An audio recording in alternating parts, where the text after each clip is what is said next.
எரிபொருள் விநியோகம் தொடர்ச்சியாக முன்னெடுக்கப்படும், லங்கா ஐஓசி நிறுவனம் தெரிவிப்பு. இலங்கையில் இருந்து அனுப்பி வைக்கப்பட்ட உடலங்கள் தகுந்த பதில் வழங்கப்படும், ஈரான் ராணுவ தளபதி எச்சரிக்கை. யாழில் காதலியுடன் தலைமறைவான வங்கி உத்தியோகத்தர், 2 பிள்ளைகளுடன் தவிக்கும் கணவன். பொதுமக்களுக்கு விடுக்கப்பட்டுள்ள அவசர எச்சரிக்கை. பேருந்து நிலையத்தில் கணவனை தவிக்கவிட்டு புதுமணப்பெண் எஸ்கேப். கார்த்தீவில் அமெரிக்கா தாக்குதல், ஈரான் விடுத்துள்ள அதிரடி எச்சரிக்கை. அயல் நாடுகள் மீது தாக்குதல் நடத்த வேண்டாம், ஈரானிடம் ஹமாஸ் கோரிக்கை. ஜப்பான் வான்பரப்பில் வடகொரிய ஏவுகணை, அவசர நிலை பிரகடனம். ட்ரம்பின் வரி விதிப்பால் கனடாவுக்கு விழுந்த பலத்த அடி. பக்தாத்தில் உள்ள அமெரிக்க தூதரகம் மீது ஏவுகணை தாக்குதல். தொடர்பென விரிவான செய்திகள். இலங்கையின் வலுசக்தி பாதுகாப்பை உறுதிப்படுத்துவதாகவும் அதற்காக எரிபொருள் விநியோகத்தை தொடர்ச்சியாக முன்னெடுப்பதாகவும் லங்கா ஐஓசி நிறுவனம் தெரிவித்துள்ளது. ஊடகவியலாளர் சந்திப்பொன்றில் கருத்து வெளியிட்ட அந்த நிறுவனத்தின் முகாமித்துவ பணிப்பாளர் கே ரகு இந்த விடயத்தை தெரிவித்தார். இதுகுறித்து அவர் மேலும் தெரிவிக்கையில், லங்கா ஐஓசி நிறுவனத்தின் முகாமித்துவ பணிப்பாளர் என்ற ரீதியில் எரிபொருள் விநியோகத்தை நாங்கள் தொடர்ச்சியாக முன்னெடுப்போம் என்பதை மக்களுக்கு கூற விரும்புகிறேன். நாட்டுக்கு மிகவும் அவசியமான வலுசக்தி பாதுகாப்பை நாங்கள் உறுதிப்படுத்துகின்றோம். தற்போதைய நிலைமை மிகவும் சிறப்பாக இருப்பதாக நான் கூறவில்லை. எவ்வாறாயினும் நாட்டுக்குள் எரிபொருள் விநியோகத்தை சீராக பேணுவதாக லங்கா ஐஓசி நிறுவனமும் அரசாங்கமும் தங்களால் இயன்ற உச்சகட்ட முயற்சியை மேற்கொண்டு வருகிறது. நாட்டின் முன்னேற்றத்துக்காக நாங்கள் தொடர்ச்சியாக எரிபொருளை விநியோகிப்போம் என்றும் அவர் தெரிவித்தார். ஈரானிய கடற்படைக்கு சொந்தமான அதிநவீன போர்க்கப்பலான ஐரிஸ் டெனா மீது இந்திய பெருங்கடலில் நடத்தப்பட்ட தாக்குதலுக்கு தகுந்த பதிலடி வழங்கப்படும் என ஈரான் ராணுவ தளபதி அமீர் ஹதாமி எச்சரிக்கை விடுத்துள்ளார். போர் பயிற்சியை முடித்துவிட்டு மீண்டும் ஈரான் நோக்கி திரும்பிக் கொண்டிருந்த போது இந்த தாக்குதல் நடத்தப்பட்டுள்ளதாகவும், நேரடி போரில் ஈடுபடாத நிலையில் தமது கடற்படையினர் மீது நடத்தப்பட்ட தாக்குதலை வன்மையாக கண்டிப்பதாகவும் அவர் இதன்போது மேலும் குறிப்பிட்டார். அத்துடன் ஐரிஸ் டெனா கப்பலின் பெயரும் அதன் பணிப்பாளர்களின் உயிர் தியாகமும் ஈரானிய கடற்படை வரலாற்றில் தைரியம் மற்றும் அர்ப்பணிப்பின் அடையாளமாக நிலைத்திருக்கும் என்றும் அவர் தெரிவித்தார். ஈரானின் கடல் எல்லைகளை பாதுகாப்பதற்கும் கடற்படை சக்தியை மேலும் பலப்படுத்துவதற்கும் உறுதியான தீர்மானத்துடன் செயல்படுவதாக ஈரானிய ராணுவ தளபதி அமீர் ஹதாமி வலியுறுத்தினார். இலங்கைக்கு தெற்கே உள்ள கடற்பரப்பில் அமெரிக்க தாக்குதலுக்கு இலக்கான ஐரிஸ் டெனா கப்பலில் பலியாகிய 84 ஈரானியர்களின் சடலங்கள் விமானம் மூலம் ஈரான் நாட்டுக்கு அனுப்பி வைக்கப்பட்டன. மத்தள சர்வதேச விமான நிலையத்திலிருந்து நேற்றிரவு 9:29 மணிக்கு இந்த விமானம் புறப்பட்டதாக தெரிவிக்கப்பட்டது.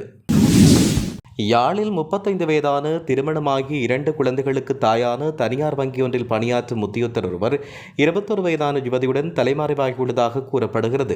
இந்நிலையில் மனைவி மாயமானதால் கணவர் தன் 2 பிள்ளைகளுடன் தவித்து வருவதாக கூறப்படுகிறது. மேலும் குறித்த யுவதி மன்னார் பகுதியைச் சேர்ந்தவர் என்றும் யாழில் உள்ள பல்பொருள் அங்காடி ஒன்றில் பணிபுரிந்தும் வந்துள்ளார். அந்த அங்காடிக்கு சென்று வரும் குறித்த பெண் வங்கி உத்தியோகத்தர் யுவதியுடன் நட்பாக பழகி வந்தார். பெண் உத்தியோகத்தர் தொலைபேசியில் பொருட்களை கூறி வீட்டுக்கு குறித்த யுவதியை கொண்டு வரச் செய்து பொருட்களை பெற்று வந்தார். இவ்வாறான நிலையில் இருவரும் தலைமறைவாகியுள்ளனர். பெண் வங்கி உத்தியோகத்தர் தன்னுடைய கணவனுக்கு பிள்ளைகளை பராமரிக்க சிரமமாக இருந்தால் தனது 2 பிள்ளைகளையும் தனது தாயிடம் ஒப்படைக்குமாறும் தன்னை தேட வேண்டாம் என்றும் தனக்கு ஆண்களுடன் சேர்ந்து வாழ பிடிக்கவில்லை என வாட்ஸ்அப் மூலம் தகவல் அனுப்பியுள்ளதாக தெரிவிக்கப்பட்டுள்ளது. நாட்டில் வெப்பநிலை அதிகரித்து வரும் நிலையில் சிறுவர்கள் மற்றும் பெரியவர்கள் வெப்ப அழுத்தத்தால் பாதிக்கப்படும் அபாயம் அதிகரிக்கக்கூடும் என சுகாதார அதிகாரிகள் எச்சரித்துள்ளனர்.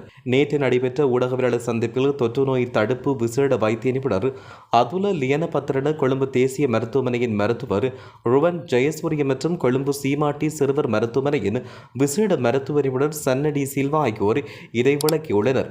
கடுமையான வெப்பநிலை காரணமாக பொதுமக்கள் முடிந்தவரையில் நீர் அல்லது பொருத்தமான திரவ ஆதாரங்களை அருந்துமாறும் அறிவுறுத்தல் விடுக்கப்பட்டுள்ளது.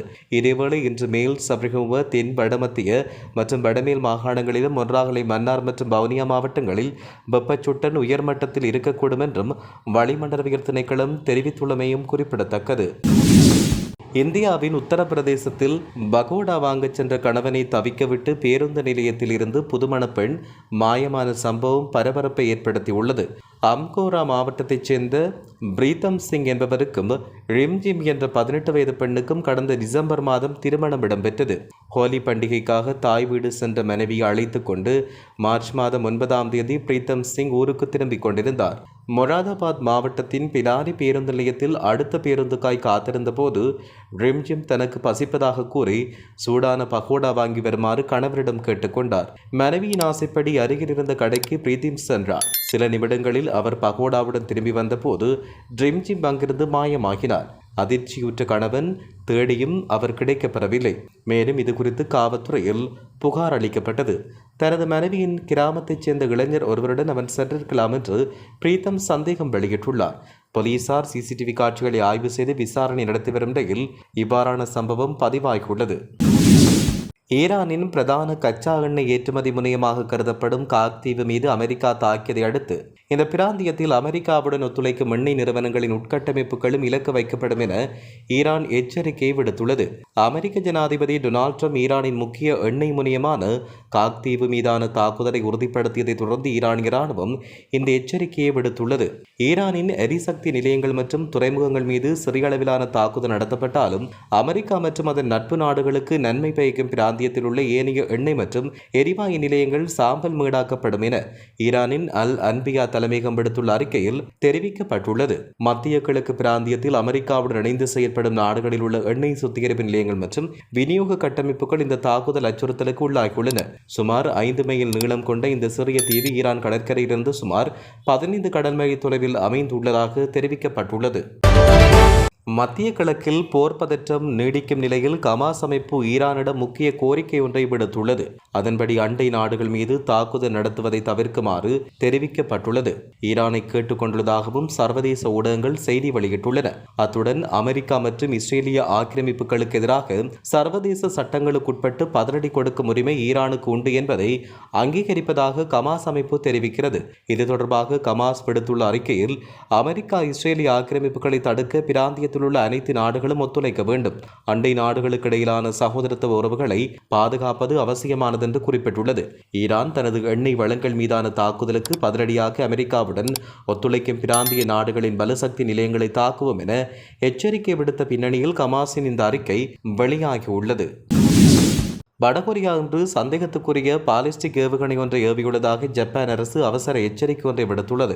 ஜப்பானின் பிரதமரின் அதிகாரப்பூர்வ எக்ஸ் தளத்தில் இந்த விடயம் தெரிவிக்கப்பட்டுள்ளது.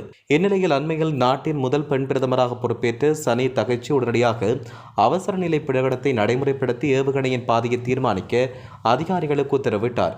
ஜப்பான் நேரப்படி மதியம் 1:30 மணியளவில் இந்த ஏவுகணை ஏவப்பட்டதாக கடற்படை தெரிவித்துள்ள நிலையில் கடலில் இருந்த கப்பல்கள் அனைத்தும் உடனடியாக கரைக்கு திரும்புமாறு அறிவுறுத்தப்பட்டுள்ளது. இந்த ஏவுகணை ஜப்பானின் சிறப்பு பொருளாதார எல்லைக்கு வெளியே விழுந்துள்ளதாக உறுதிப்படுத்தப்பட்டுள்ளதால் ஜப்பான் பிரதேசத்துக்கு உடனடி ஆபத்து எதுவும் இல்லை என்று அதிகாரிகள் தெரிவித்துள்ளனர். இருப்பினும் வடகொரியாவின் இந்த தொடர்ச்சியான இராணுவ சோதனை பிராந்திய பாதுகாப்புக்கு பெரும் அச்சுறுத்தலாக அமைந்துள்ளதாக ஜப்பான் செய்தி நிறுவனங்கள் சுட்டிக்காட்டுகின்றன. 2026 ஆண்டின் தொடக்கத்தில் இருந்து கனடாவில் 1,00,000க்கும் மேற்பட்ட முழுநேர வேலைவாய்ப்புகள் பறிபோயுள்ளன. இது குறிப்பாக பிரதமர் மார்க் கார்னியின் அரசாங்கத்துக்கு பெரும் அரசியல் மற்றும் பொருளாதார நெருக்கடியை ஏற்படுத்தியுள்ளது. சமீபத்திய தொழிலாளர் புள்ளி விவரங்களின்படி அந்த நாட்டின் வேலையின்மை வீதம் 6.7% உயர்ந்துள்ளதோடு இது G7 நாடுகளில் பிரான்சுக்கு அடுத்தபடியாக 2வது மிக உயர்ந்த அளவாக பதிவாகியுள்ளது. கொரோனா பெருந்தொற்றுக்கு பின் ஏற்பட்ட இந்த மிக மோசமான வேலைவாய்ப்பு சரிவினால் குறிப்பாக மொத்த மற்றும் சில்லறை வர்த்தக துறைகளே மிகவும் கடுமையாக பாதிக்கப்பட்டுள்ளன. அமெரிக்க ஜனாதிபதி டொனால்ட் ட்ரம்ப் கனடாவின் வாகன உற்பத்தி, உருக்கு மற்றும் அலுமினியம் உள்ளிட்ட முக்கிய துறைகளின் மீது விதித்துள்ள புதிய வரிகளே இந்த வீழ்ச்சிக்கு முக்கிய காரணமாக பார்க்கப்படுகின்றமையும் குறிப்பிடத்தக்கது. ஈராக் தலைநகர் பாக்தாத்தில் உள்ள அமெரிக்க தூதரகம் ஏவுகணை தாக்குதலில் பாதிக்கப்பட்டதாக இன்று ஈராக் பாதுகாப்பு வட்டாரங்கள் தெரிவித்துள்ளதாக சர்வதேச ஊடகங்கள் செய்தி வெளியிட்டுள்ளன. இந்த தாக்குதலால் தூதரக கட்டிடத்திலிருந்து புகைமூட்டம் எழுவதை காணக்கூடியதாக உள்ளதாகவும் தூதரக வளாகத்துக்குள் உள்ள ஹெலிபேட் தளத்தில் ஏவுகணை ஒன்று தாக்கியுள்ளதாக குறிப்பிடப்பட்டுள்ளது.